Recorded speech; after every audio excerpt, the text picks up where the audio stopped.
Bonjour Romain, Bonjour Déclic, ça va? ça va et toi? En forme? Oh oui, très bien. J'avais une idée en tête. C'était il y a quelques temps, comme maintenant je passe de plus en plus de temps à réaliser des interviews, j'avais vu un drone ou deux comme ça passer et je me suis dit, ce serait peut-être intéressant de savoir un peu plus sur les drones.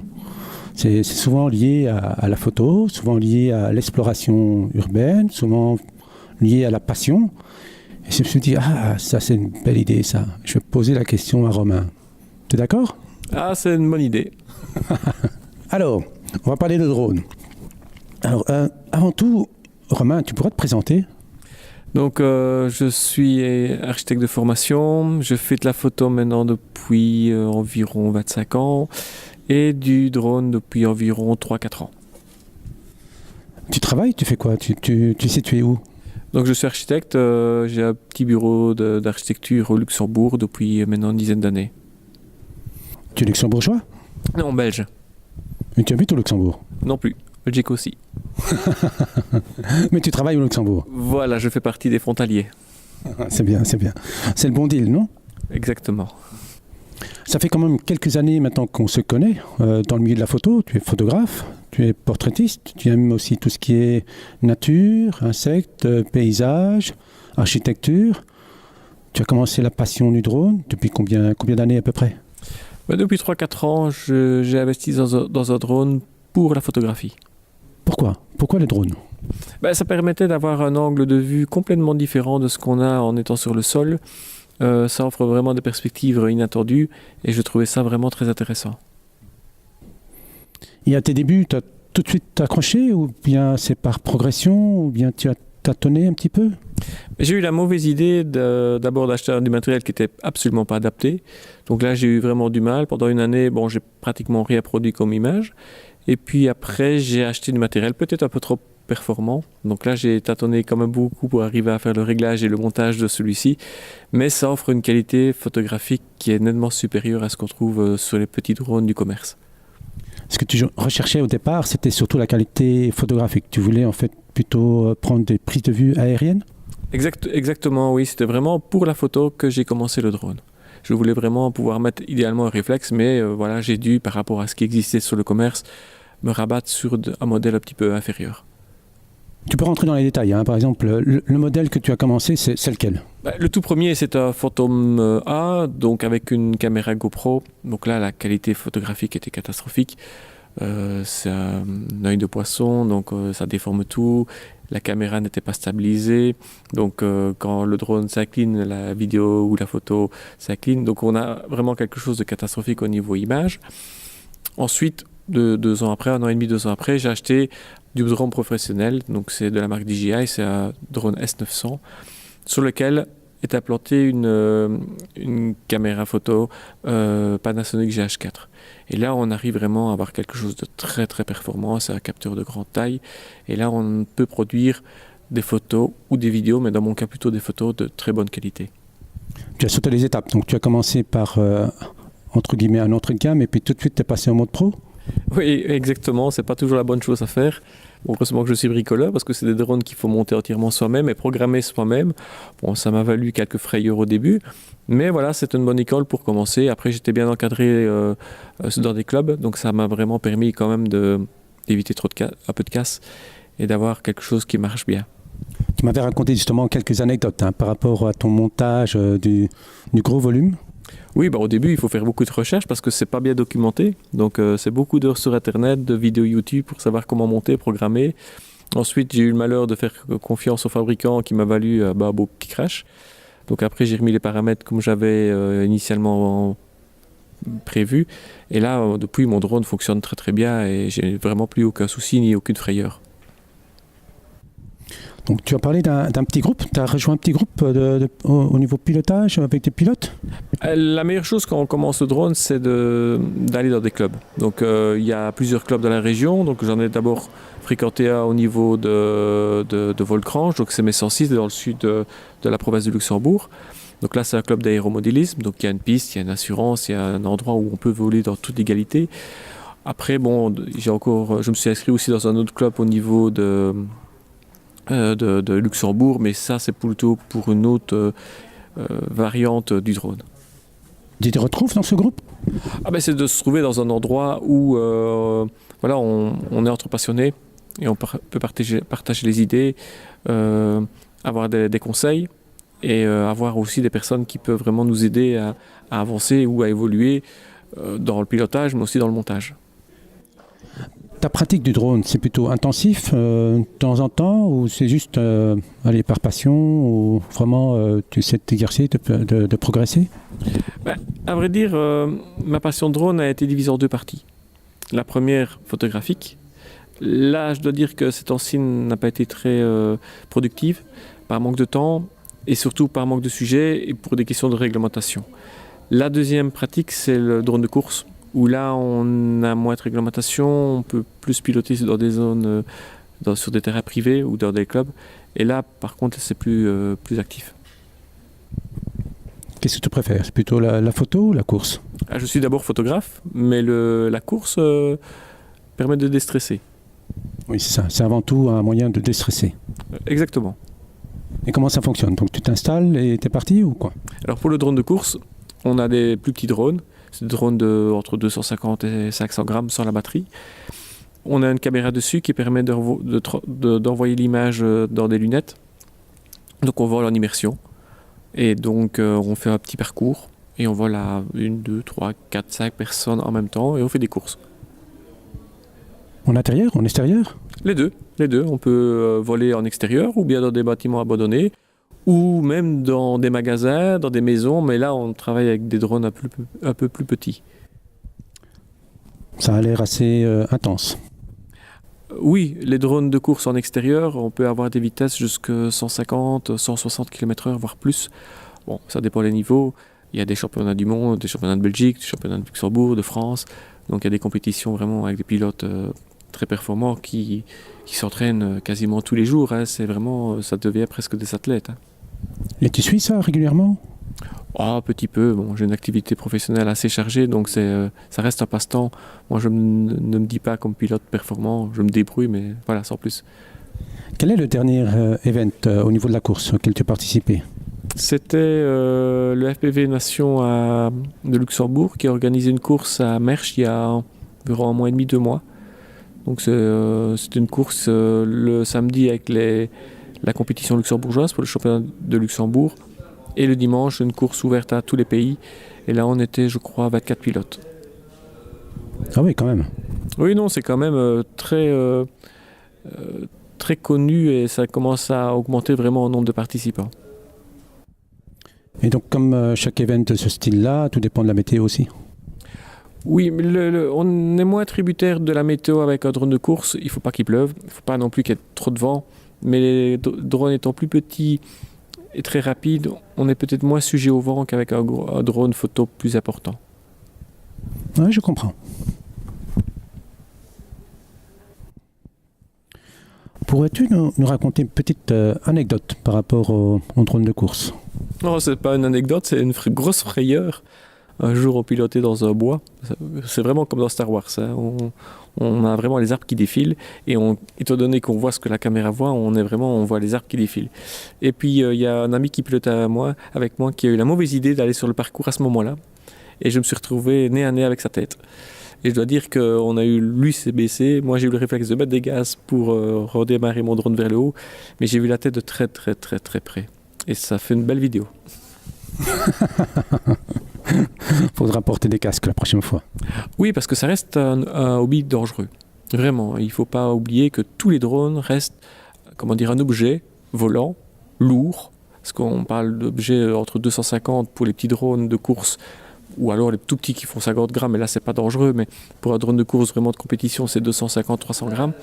Et pour les drones photo professionnels, on peut monter à 8-9 kilos. Tu m'avais parlé d'un gros volume au niveau du drone. Comment tu fais pour le montage, pour le transport et autres? Alors le gros drone, donc le S900 de chez DJI, c'est un drone photo qui est assez encombrant parce qu'on a une envergure comme de presque 1m20, 1m30. Il faut une voiture avec un grand coffre.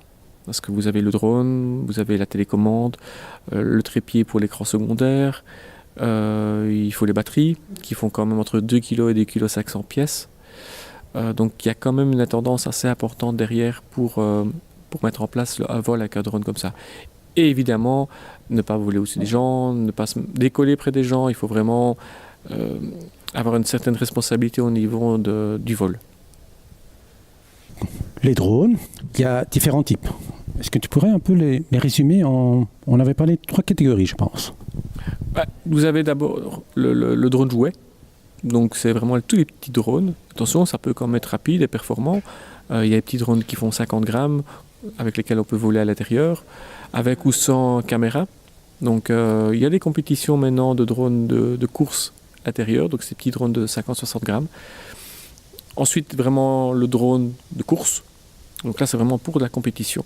Donc là, on est sur des objets, comme je disais, entre 250 et 500 grammes, qui peuvent aller entre 100 et 160, 170, même encore plus rapide maintenant avec les derniers modèles.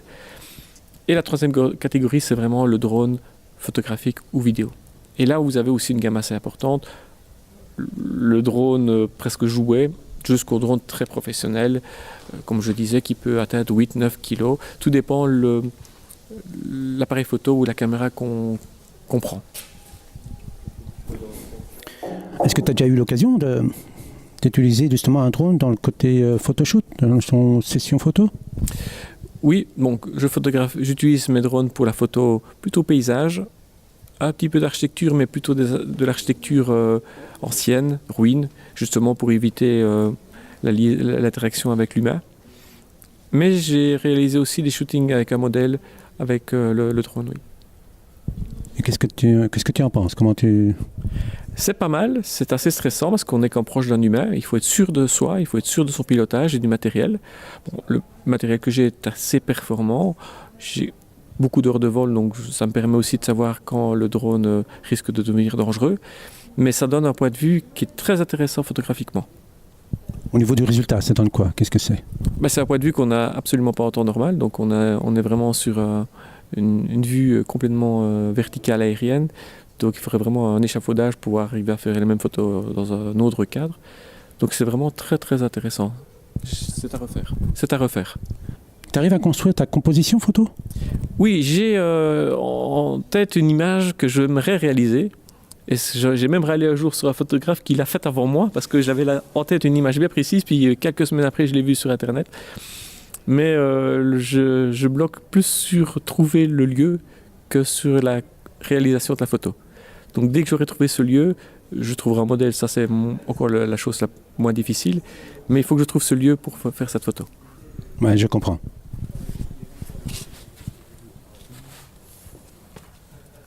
Et donc dans tout cet équipement de drone, la customisation, est-ce que tu customises tes drones? Est-ce que tu augmentes la performance? Je ne sais pas. Est-ce qu'il y a un aspect de ce côté-là ou pas? En photographie, non. Maintenant, il y a des modèles sur le marché qui fonctionnent très très très bien. L'évolution est vraiment incroyable d'année en année, de modèle en modèle. On a vraiment des drones qui commencent à devenir très intéressants. Maintenant, au niveau course, oui, 100%. On achète les pièces complètement partout, un peu partout dans le monde, en Chine, beaucoup en Chine, ce qu'on ne trouve pas toujours ici en Europe. Et on fait les montages soi-même vraiment de tout ce matériel. Et ça permet, en fonction des pièces qu'on va acheter, qu'on va assembler ensemble, à créer des drones plus ou moins performants. Le but étant d'avoir le drone le plus léger et le plus puissant. Oui, performance avant tout. Exactement, c'est pour la vitesse, c'est pour le contrôle en vol. On parle de drone, mais est-ce que tu pourrais me décrire un drone, celui que tu aimes le plus au niveau drone photo? Tu pourrais le décrire? Alors déjà, drone, c'est un mot générique. Donc drone, c'est un engin volant qui est radio-télécommandé. Donc ici, moi, je vais plutôt parler sur les drones que tout le monde connaît, c'est-à-dire les drones avec 4 ou 6 hélices. On va mettre de côté tout ce qui est drone avion, qui est plus utilisé dans les militaires ou dans le scientifique. Donc dans le drone, on va dire amateur ou professionnel, grand public, c'est vraiment des drones, donc c'est des appareils munis de 4 à 6 hélices, généralement 4, qui dans certains cas peuvent être presque automatisés ou fortement aidés avec des GPS, des gyroscopes, Par contre, en course, on va plutôt voler avec des drones qui n'ont aucune assistance. Donc c'est complètement un mode de vol totalement différent. Je prends l'exemple d'un drone orienté photo. Donc, tu décolles, tu pilotes, tu enregistres, tu rentres chez toi, et maintenant, qu'est-ce qui se passe? Sur un drone photo, ils sont clés en main. C'est-à-dire que la marque la plus connue sur le marché, c'est DJI. Ils sont très proches d'Apple, c'est la preuve. On sort de la boîte, ça vole. Voilà. C'est quelque chose qui marche très très bien. On n'a pas beaucoup de paramètres à faire. Ils sont prêts à être branchés sur n'importe quelle tablette ou téléphone. Moi, je prends un iPad, je branche l'iPad dessus, vous lancez l'application, le drone est reconnu, ça démarre quasiment instantanément. C'est très intuitif, très assisté. Vous avez le bouton pour décoller, pour atterrir, des systèmes anti-obstacles. Donc, vous décollez, on peut faire sa photo, sa vidéo très rapidement. Une fois qu'on a atterri, il suffit de sortir la carte, de la brancher sur l'ordinateur et on peut extraire les photos ou les vidéos assez facilement. Et là arrive la partie photo, traitement photo, comme si c'était avec un appareil photo standard. Montage vidéo aussi? Oui, on peut. Moi je suis plus photographie, donc la vidéo reste vraiment très marginale pour moi. Alors, pourrais-tu nous confier parce que maintenant, ça fait quand même quelques années que tu pilotes des drones. Est-ce que tu pourrais nous confier quelques petites astuces, des trucs astuces à acheter, à avoir avec soi pour le quotidien? Pour le drone photo, je dirais que d'abord, il faut prendre un modèle de drone qui est vraiment compatible à ce qu'on a besoin. Donc, un drone vraiment dédié photo avec un capteur qui va permettre une dynamique et une qualité d'image quand même assez importante. Ensuite, justement, avec les drones photos, on peut l'associer avec des filtres dégradés qui permettent vraiment d'accentuer peut-être un ciel bleu avec un filtre dégradé bleu.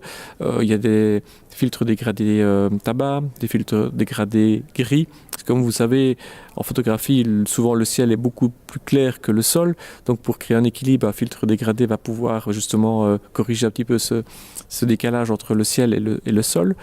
Ensuite, peut-être une deuxième ou une troisième batterie, c'est quand même intéressant. Bon, les drones actuels ont des autonomies de 20-25 minutes, c'est long, franchement c'est très très long pour un vol. Un vol normalement c'est 5 à 10-15 minutes. Après, la concentration est tellement importante que ça devient fatigant. Je dirais peut-être aussi une surface dure pour atterrir si on est dans une zone avec des grandes herbes. Sinon, c'est des matériels qui sont comme assez complets dès l'achat. Comment choisis-tu tes lieux? C'est par l'aspiration. Donc, qu'est-ce qui te plaît plus en fait au niveau du choix de lieux? Je suis très nature au niveau de mes sujets photographiques. Et donc, je vais quand même regarder à des endroits qui sont esthétiquement jolis. Donc, je vais faire des recherches sur Google Maps. Pourquoi? De toute façon, ça permet une vue aérienne. Donc, on a déjà une prévue de ce qu'on va photographier. Je vais essayer de trouver un endroit calme, il y a peu de monde, pour des questions de prudence. Et puis, en se rendant sur place, je vais me rendre compte tout de suite si je vois que ça permet de faire quelque chose ou pas. Donc, c'est vraiment une recherche préalable au niveau du sujet. Sur place aussi, un petit temps d'adaptation pour savoir comment me mettre et où aller voler. Et ensuite, voilà, prise de vue. C'est plutôt orienté forêt, urbain, roche? Vraiment nature et architecture plus ancienne. Je cherche le côté vraiment esthétique de l'image. Une des photos que je préfère que j'ai faites avec un drone, c'était il y a environ 2 ans, lors d'une première neige. On devait être, je crois, en fin décembre. Et on a une route en S, dans une sapinière. Et donc on a la route qui sort très noire, avec les sapins remplis de neige en contrebas. Et c'est une photo vraiment vue verticalement vers le sol. Et ça donne un aspect très graphique. Donc c'est ce côté-là que je cherche vraiment en photo de drone. Monter avec un drone, faire une photo aérienne avec un cadrage banal, ça ne m'intéresse pas. C'est vraiment ce côté très graphique qui m'intéresse. Et dans tes recherches, comment tu fais pour progresser au niveau technique? Au niveau technique drone ou au niveau photo? Au niveau du pilotage, au niveau de la performance? Sur la photographie, il n'y a pas vraiment besoin, étant donné que tous les modèles qui sortent sont de plus en plus assistés. Par contre, au niveau course, ça c'est entraînement. C'est vraiment, c'est comme un athlète, il faut s'entraîner énormément. Est-ce que je pourrais dire que YouTube aide à la progression et à la vulgarisation de l'utilisation des drones? Non, YouTube a permis de montrer beaucoup de vidéos réalisées avec des drones. Donc peut-être à rendre le drone plus connu. C'est pas qu'une bonne chose. Il y a eu vraiment des excès, on montre des vidéos réalisées à des endroits où ils n'auraient pas dû se trouver. Donc moi je pense que c'est plutôt un effet néfaste par rapport à l'utilisation du drone. Est-ce que tu as des sites de référence à consulter justement pour l'utilisation quotidienne des drones? Pour le drone photographique, non, c'est plutôt... Pour la photographie, non, ça va plutôt être quelques forums qui annoncent les nouveautés. Il n'y a pas une grosse évolution au niveau du pilotage, au niveau, comme je dis, du drone de course, du drone photographique. Par contre, au niveau du drone de course, oui, il y a beaucoup de forums de photos, de forums de drones qui permettent d'expliquer les techniques, les nouveautés. Il y a énormément de nouveautés aussi au niveau software, parce qu'il y a quand même beaucoup d'électronique dedans, avec des petits programmes internes qui évoluent régulièrement, avec des nouveautés, avec des nouvelles options, etc. Donc ça dépend vraiment en fonction de l'utilisation qu'on fait du drone. Pour toi, dans le futur, quelle serait l'évolution que ça va apporter? Qu'est-ce qui va se passer dans les quelques années qui arrivent? C'est difficile à dire. Photographiquement, je pense que ça va être la qualité d'image qui va augmenter. On le voit déjà, la stabilisation, la compacité. On va avoir des drones de plus en plus petits avec des caméras de plus en plus performantes. En course, ça va être une évolution normale et lente par rapport à ce qu'il y a sur le marché pour l'instant. Je suis peut-être plus inquiet concernant la réglementation, qui, à mon avis, va se durcir plus à cause d'une méconnaissance du drone et plus à cause de beaucoup de cow-boys. Ok. Est-ce que je pourrais dire que peut-être le volume sonore aussi pourrait être amélioré, trouver une astuce pour que ça fasse moins de bruit? C'est déjà le cas. Hein. Les modèles sur le marché, on reçoit des grosses études et des grosses améliorations au niveau des hélices pour justement diminuer le bruit. Mais je ne pense pas que ce soit ça qui fait peur aux gens. Je pense que c'est surtout le droit à l'image, la vie privée et le risque que le drone peut engendrer. Tu as dit que tu faisais partie d'un groupe avec justement de passionnés de drones. Alors il y en a deux. Il y a le MACAM, qui est le modèle club de Messancy, donc qui est un club d'aéromodélisme en Belgique. Et il y a le FPV Nation ici à Luxembourg, qui est un club d'aéromodélisme, mais vraiment ciblé drone. On ajoutera les liens sur la page de l'audio. Lors des courses, tu as parlé de casque. Explique-moi un petit peu. Donc en course, il y a une caméra sur le drone, une petite caméra qui est vraiment la taille d'un pouce, un émetteur vidéo. Et après, on va voler sans voir le drone, donc ce qu'on appelle en immersion. On va avoir des lunettes, soit un casque, soit vraiment un genre de casque comme la réalité augmentée. Et on va avoir un retour de l'image pratiquement instantanément. Donc il faut vraiment avoir ce qu'on appelle une attente très très courte. Sinon, on a un risque de se crasher. Si jamais on réagit avec la télécommande avec un quart de seconde par rapport à ce que l'image nous renvoie, il est trop tard, on peut se prendre un arbre ou une porte ou n'importe quoi. Et à ce niveau-là, c'est performant? Oui, c'est quasiment du direct.